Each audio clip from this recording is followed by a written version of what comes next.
Should we wait for some more people to join us? Hey, Chris, you're muted. Oh, sorry about that. Sorry, guys. We're all set, so you can go ahead and finish, sir. Do we have everybody on now? I posted it, so they'll be just coming on. Okay. And I'm recording all of it, so I'll post the whole recording for everybody to see. Okay, good. So yeah, let's get started right where we left off. So we were talking about chaining these array methods. So I guess before I continue to build onto that, one of the main things I think we have to make sure everybody understands is the concept of mutating versus returning a brand new array, right? Or immutability. This nums_r.forEach. For each is a method that already comes as part of all the JavaScript arrays, right? In addition to that, of course, we've got .map, .filter, .reduce. But one of the main things I think that that Nathan pointed out earlier is that anytime you use for each, it doesn't return anything. And it's important to understand that you could not just take this function as is and then just declare a variable in front of it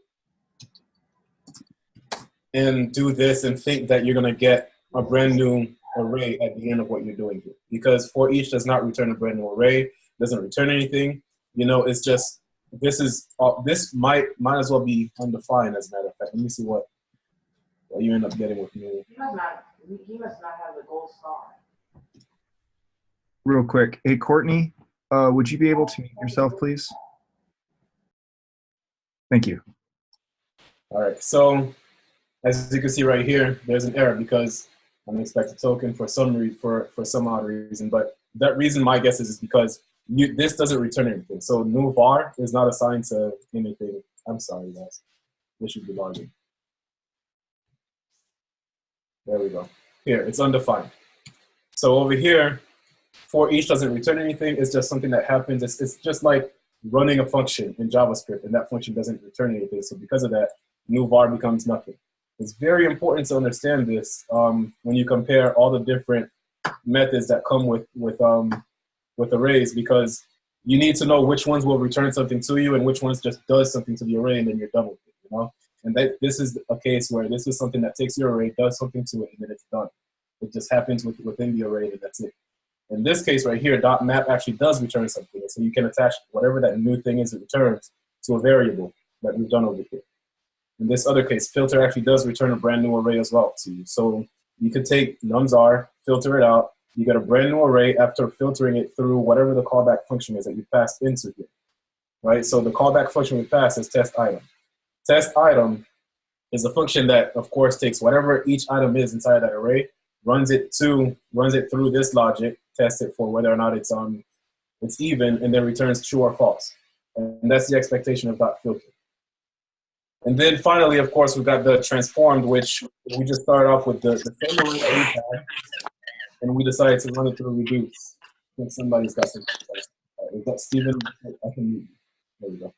So we run the same array through reduce. Reduce is also another one of those that returns a brand new thing. So that thing is also very important to note. What is that thing that these things are returning? Filter returns a brand new array. .map returns a brand new array.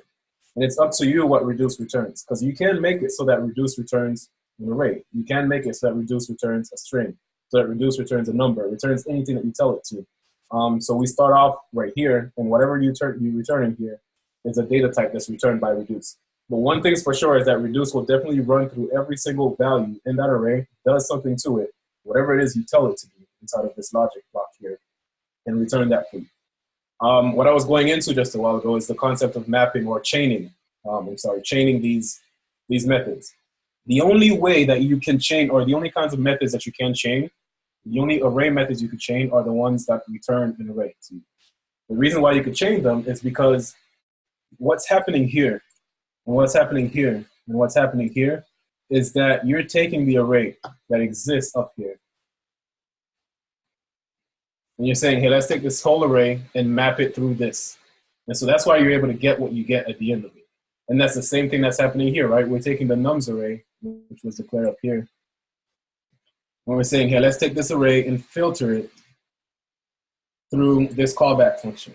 That's the very same thing that we're doing here on for each, because keep in mind, these are methods that exist on arrays. So JavaScript knows arrays. As soon as you declare the array with the open bracket and the closing bracket, these methods exist on that array. So for each exists on that array. So we can run for each on this array. You can run dot map on this array, and you can run dot filter in this array.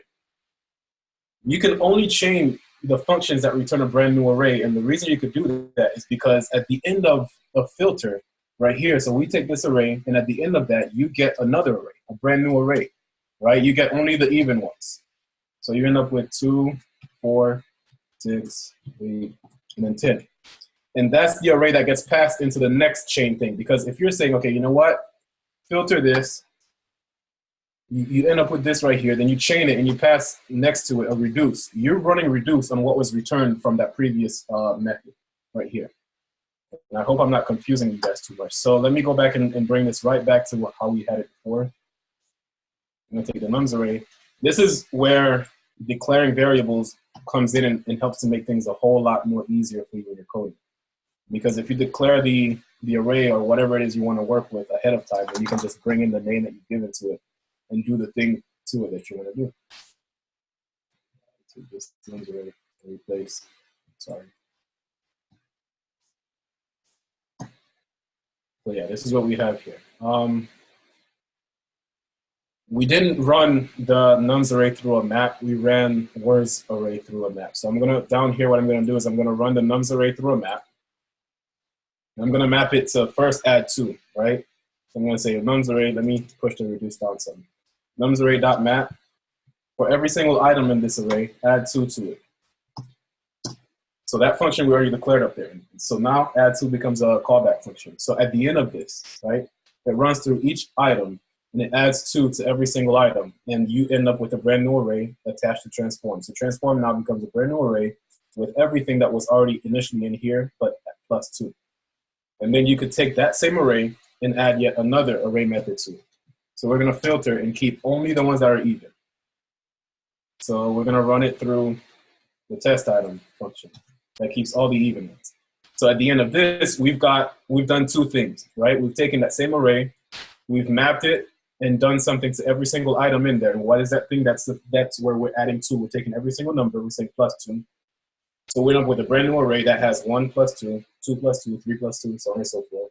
And then at the end of that, we pass that whole array to the filter method. And now we're saying, okay, you know what? Take this array and transform it again one more time and only leave in this brand new array that you're about to return to me the numbers in this array that I'm giving to you that are even. Once you've done that, you can still attach another method to it, right? And you can say, okay, now reduce that and only keep, well, not just only keep, but do this to what I've got so far. So then you end up with, after you've added 2 to them, right? You end up with 4, 6, 8, 10, and 12. And then you're running, because 4, 6, 8, 10, and 12 are the only ones that are even. And so filter is the one that's taking them out. My guess is, and your guess should also be, right before we came into filter, this filter method received an array that had 3, 4, and then 5, of course, in between here, then 6, and so on and so forth. And so this filter took those out and left only the even ones. And now we're left with the even ones to run them through this reduce function. And this reduce function, we're taking these even ones that have been, we've already added 2 to them, and we're testing for, again, whether or not they're even, and we're, again, adding another 2 to them. So that's how we end up where we are here. The best way that you can write, or you could chain array methods so that they're more legible to the next person who comes to read them, is by doing something like this. And so you'll see this a lot, like, when you start to work, where you've got, okay, you take an array, an initial array, then you run it through one method, then another method, and then another method. Keep in mind that this is something you can only do to the array methods that return a brand new array to you. If it does not return another array to you, for example, if the first thing we tried to chain over here was .for each, we would fail greatly. You could take for each and process it through add 2. Yeah, you can't map.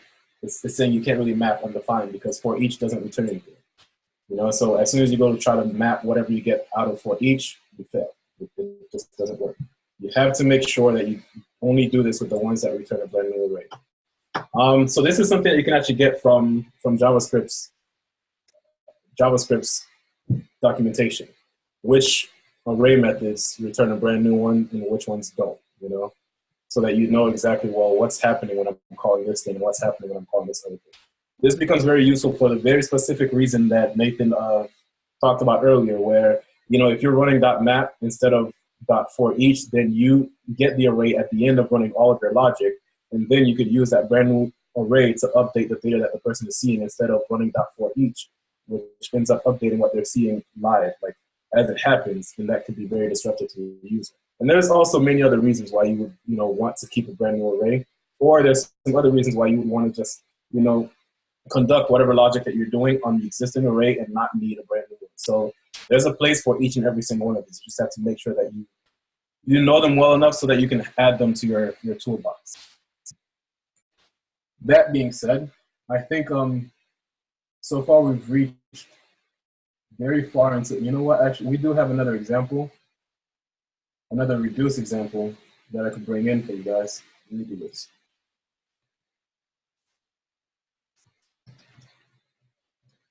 After going over what we just went through before, this should be a whole lot easier for you guys to understand.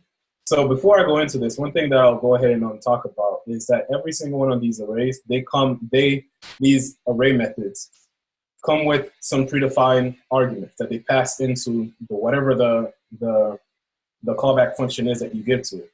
So for example, right here where we're saying copy with do, right? It takes the word. Where is this word coming from? This .map method is what's providing that word, because what it's doing is it's taking this array that you've given to it. Of course, you're saying, okay, you know what? I declare this brand new variable, and I'm giving the variable this value of this brand new array that has these values in there. And then you pass that variable down here. You say, okay, well, take this array that I know is attached to this variable and map through it. What map does is it goes through each and every single one of these items, and it passes the one item that it's on to whatever function you have in here. But in addition to that, it passes something else to it. It passes the index of that item. Sorry. And what the index is if you take a look at this array, most people should know that this array tells you more than what you're seeing, right? The first thing you should note is that the first item in here is, of course, a string. That's a data type. And the string, the value of the string is thing 1, but in addition to that, it's at the position 0 of this array. That position is the index. This right here also has its own index. Every single item in the array has their own index. This is index 1, 2, 3, and 4. So this array, this .map method passes you the value of the item that you're on, in addition to what index it's attached to. But in addition to that, it passes you one more thing. It passes you the entire array. So if you wanted to do something with the whole array, while you're inside of here, you have access to the value that's on the word that you're on, the index, and then the whole array if you wanted to do something with that. Of course, you don't have to pay attention to any of these. You know, you could just keep just the one word that you get down here. But if you can keep in mind the fact that you can also pass callback items to these higher order functions, then these callback functions, it's up to you to determine what arguments they have and what you do with those arguments. For example, over here, we have add to. What if instead of it adding 2, just adding 2 and taking just whatever value you pass to it, you tell add to be a function that doesn't just take one parameter, but it also takes another parameter, which is just the index. And we're going to default that to 0. And it takes that index, and what it does is it says, okay, what is the number? You add it to the index, and then you add 2 to that index. So what's going to end up happening is add 2 will go in here, and it's going to take the 1. It knows that 1 is at position 0, so it's going to add 0 to it, and then it's going to add 2. So 1 plus 0 plus 2, of course, is 3. 2 plus 1, 1 is the index of 2. 2 plus 1 is 3, plus 2 becomes 5. So then if you start doing this, what you end up with down here, let me make sure we have a .map that I can show you guys.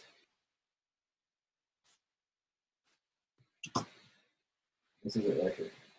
So instead of running all that other logic, I'm just going to keep the numbers array and just map it through add 2. As you can see, what it does is it's taking the 1. 1 plus 0 plus 2 is, of course, 3. 2 plus 1 plus 2 equals 5.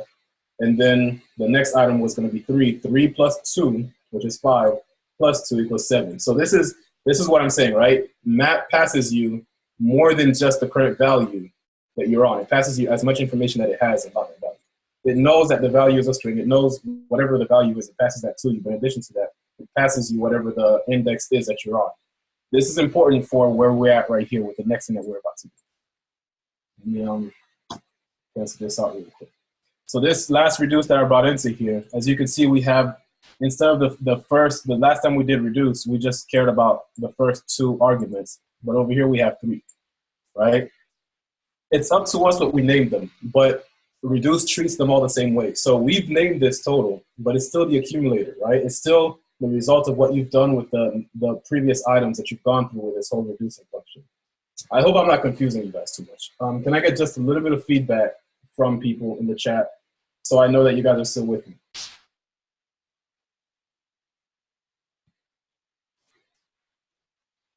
Okay.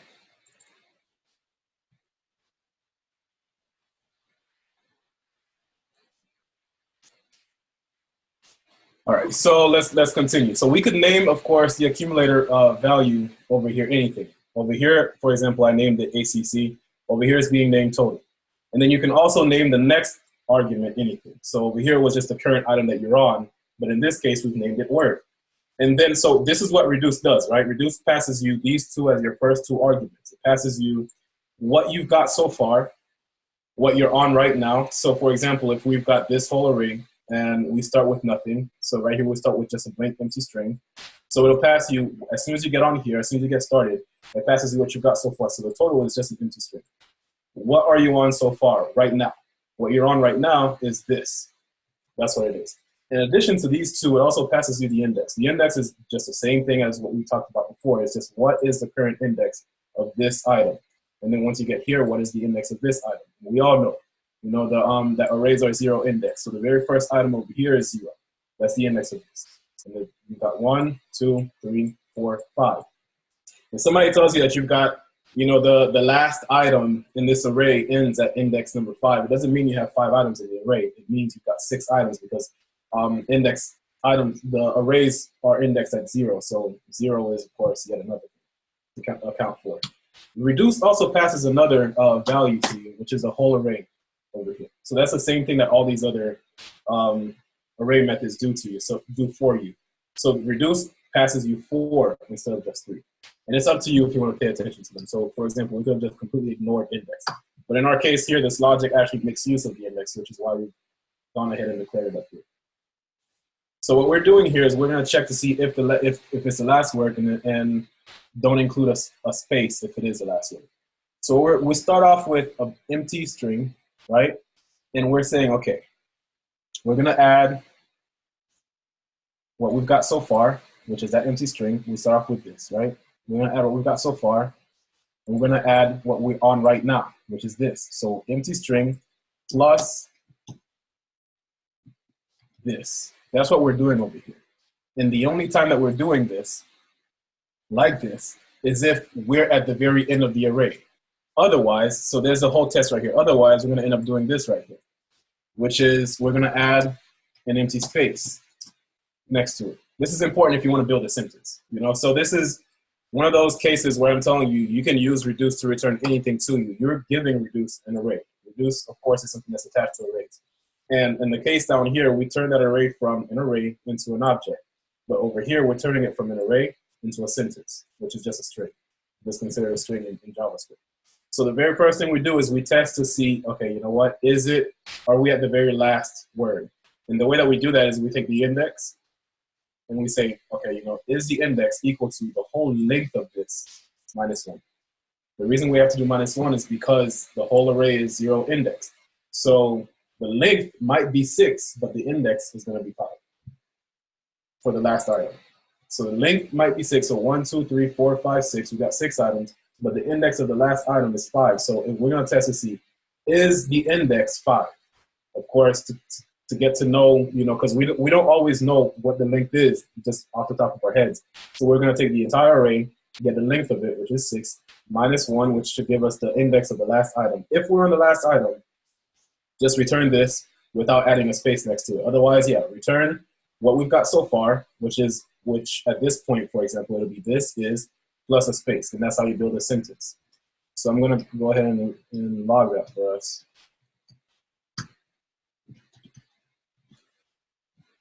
And there we go. This is working, which is nice.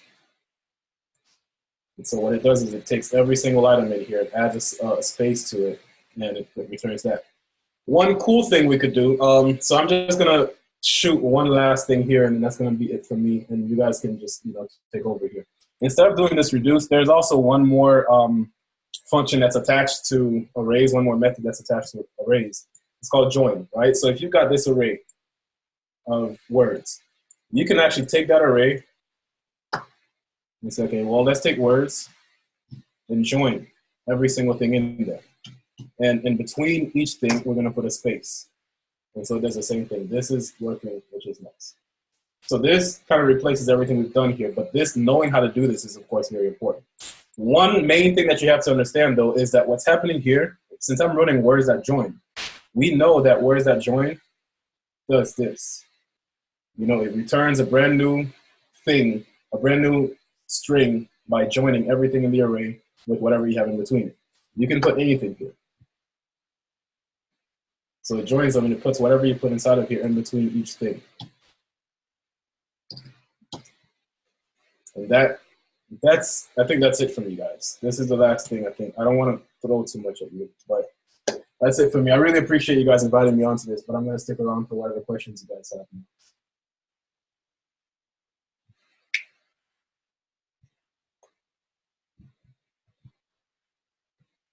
Any questions from anyone about any of this stuff? I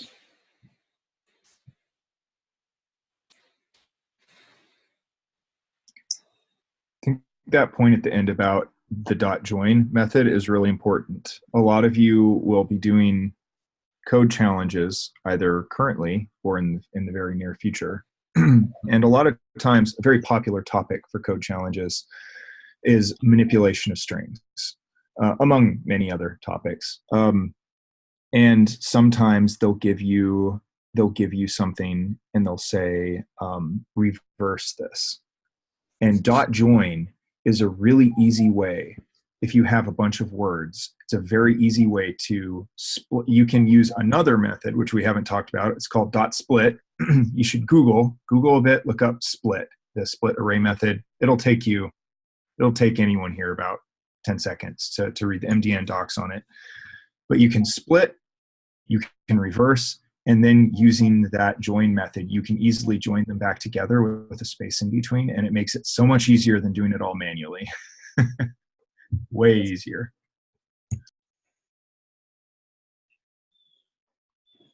Can you go over, I saw at the bottom, and I think we got a couple minutes, the arrow function?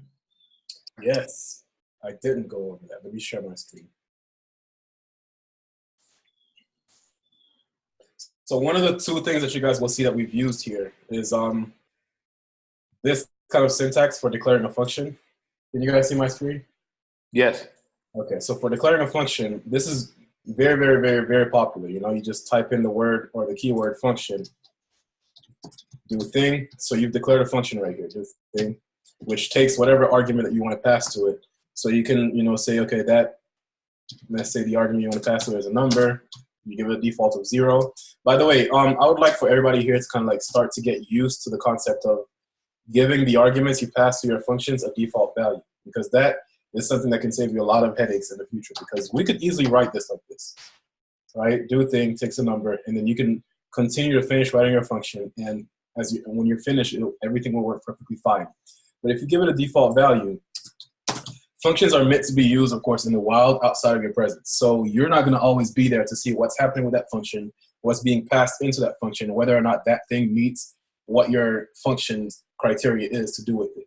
One way to keep all your functions safe and to prevent, bugs and late night calls when things go down in production is to kind of give your function a default value, so that if it doesn't receive what it's expecting, at the very least, it has something to work with. So that is something that I'd like for everybody to kind of drill in their minds. It's not a very difficult thing to do or to understand. It's just, if you're expecting to receive a number here, by default, just go ahead and give it 0. If you're expecting to receive a string, by default, give it an empty string, or an object, give it, just something to work with so that the function doesn't break when you're not there. All right, so do thing, we take num. We just const new value num plus 10, right? And then we return that. So we're going to take the number and add 10 to it. So this is a way to declare do thing. Do thing is a function that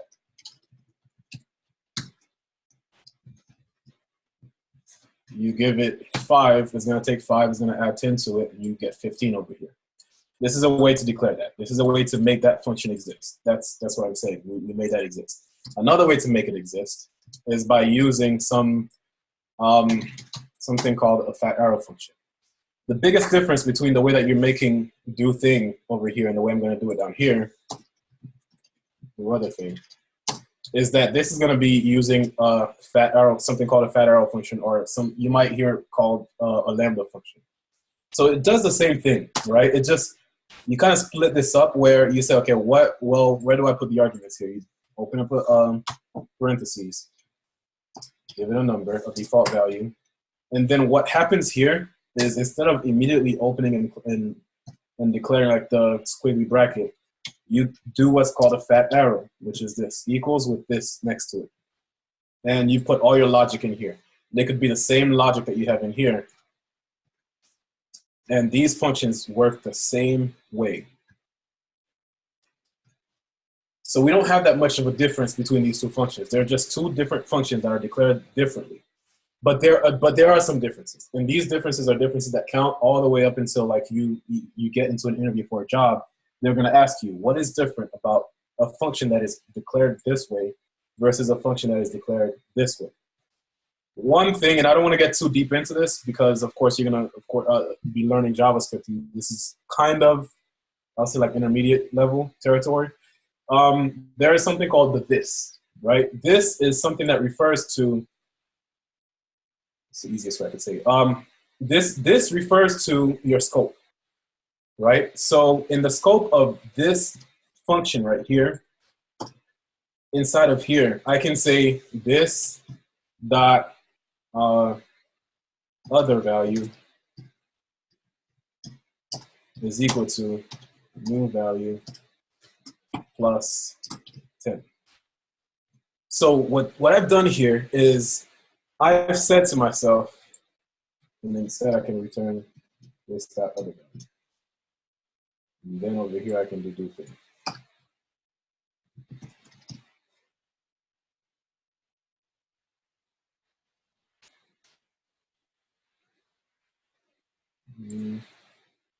Oh. Okay, I've broken this in a way that it's going to take me a long time to explain, but let me finish explaining this, right? So what I've done here is I've said, okay, inside of here, just the same way that I've declared const new value by using const, which, by the way, in ES6, there's other ways to declare things, such as let, and var is something that was existing before that. I've done the same thing by saying, okay, I want to attach to this whole function something that exists by another name.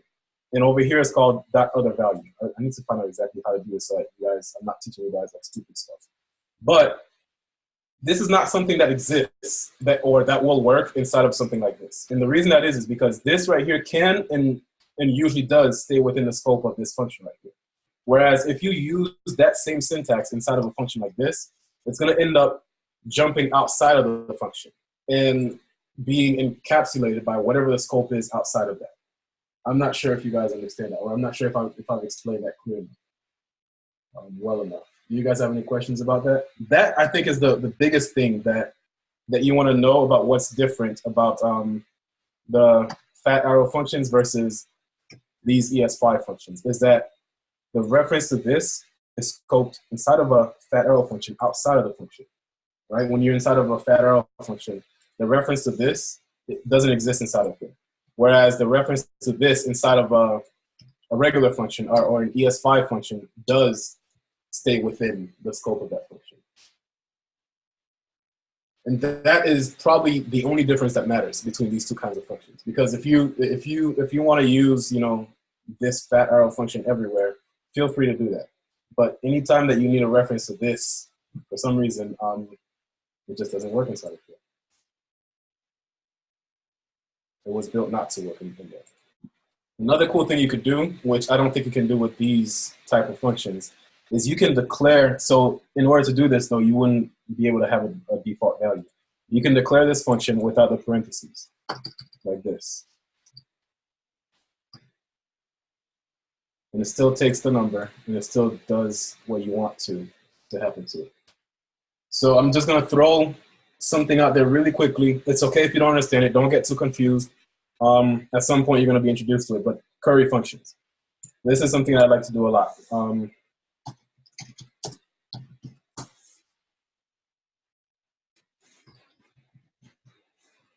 So what this means is this returns another function, right? I've just started another function by taking something else into it and returning something else after that. So I'm saying, okay, do other thing, takes a number, and then it returns a function, which is what you're seeing here. There's a function returned out here. So that function, and the way to invoke a function is by opening up parentheses. You can pass anything to it. Over here, well, I want to show you guys this right here. When you leave a function like this, and you don't give it a default value, you end up in a case where, for example, if this is happening somewhere in a server and you're asleep at night, and then nothing was passed into your function, but it's expecting something, you end up in a case where what's returned is something like this. And this is what I'm saying that you want to protect yourself from when you have a default value. Because if instead of doing it like this, we had put in parentheses and then giving it a default value, not passing anything to it means it's adding by 0. So it doesn't fail out here. You know, you don't end up in a case where things are failing. So it's the same case, for example, if I didn't pass anything over here, it would fail, right? But if I have a default value, this function doesn't have to fail. So you end up with 0. It still returns something because it's still receiving something, even though you're not passing anything to it. But if you do pass something to it, what you're passing to it overwrites what you had before. So we're going to say, do other thing. Take some number. The initial number it takes is 5. And what it does to that 5 is it adds it to what you pass into the next function, which if you don't pass anything is a 0. So it adds 5 to 0. You get 5 out here. But if you add 8 to that, then you end up with 13.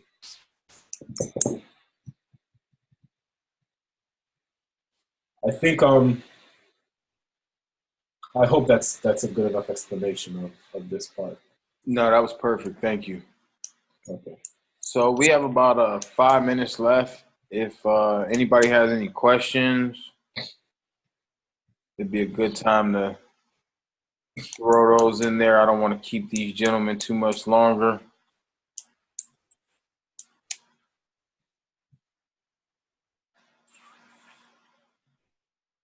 Hey, everybody's kind of quiet. I got a quick question. Oh, go ahead. Okay, so going back to the when you were adding the this dot to the in the fat arrow function section. So you said that it's common that people will ask in interviews about the difference between the two, and the difference being that you can put the this in one, and you can't put the this in the other.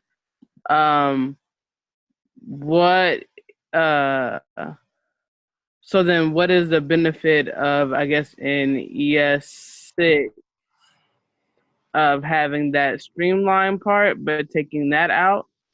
And then I guess what is the extra functionality of ES5 by being able to add this, and what other kind of things can you put there? So I've just pulled up the docs from, I think this is W3 schools. Let me just share that real quickly. This is a great function, like a great benefit you get, right, of using. Okay, thank you. Can you guys see this? Yep. Yeah, so this is a great example of that. What we've done here, or what they've done, is they've declared a object, and they're calling that object person. And then they've added the first name, last name, ID, and then full name is a function. everything in the scope of here exists from where you open it here and where you close it here. So what I'm going to do is I'm going to take this and bring it into our sandbox over here.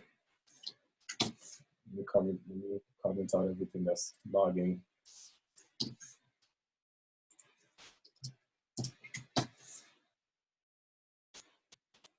Let me declare this with the const instead. So const person, and so full name exists. Full name is a function that exists, and they declare this full name function with the ES5 function. So this actually works inside of here. I'm going to do something else. I'm going to add something else to it. I'm going to call that full person. And I'm just going to take and declare it with a fat arrow function.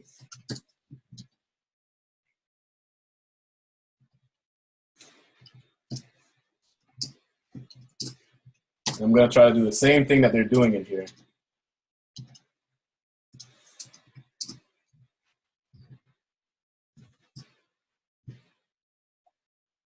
Just add dots too.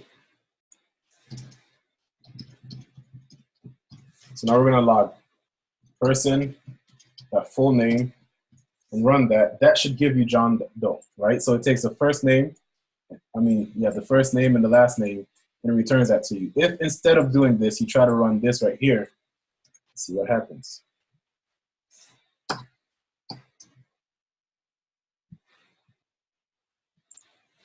Why is it that it's giving you this error, right? It's saying it cannot read first name of undefined. However, we do know that in this object, first name is defined. The reason is the reference to this, even if you do return. The reason is that the reference to this keyword, this right here, inside of a fat arrow function doesn't work the same way that it works inside of an ES5 function. And so the scope of this stays within whatever the scope, and this is probably the part that I had wrong when I was trying to show it earlier, is that it stays within the scope of this function's parent, right? Whereas here, the scope of this is completely outside. Like it doesn't pay attention to that scope at all unless you've already declared a scope, for example, inside of a class, a JavaScript class. And that's why it's breaking when you're trying to call this right here. I think the main question you asked, though, was what is the advantage of having a function like this where you've taken out functionality versus having a function like this where we've added functionality? There's so many different advantages of being able to write a function like this, of having more concise code and of being able to do things quickly, especially in a large project. You want to be able to, number one, share that project with other teammates, and it's easier to work on a team with a large code base where things are just easier to read. These fat arrow functions are just way, way, way easier to read in a large project. That's one thing. And they're faster to write. And they give you so many other advantages, like in addition to this. Like, it's just, to me, I think just the fact that they're more concise is the biggest reason that they exist. Because they don't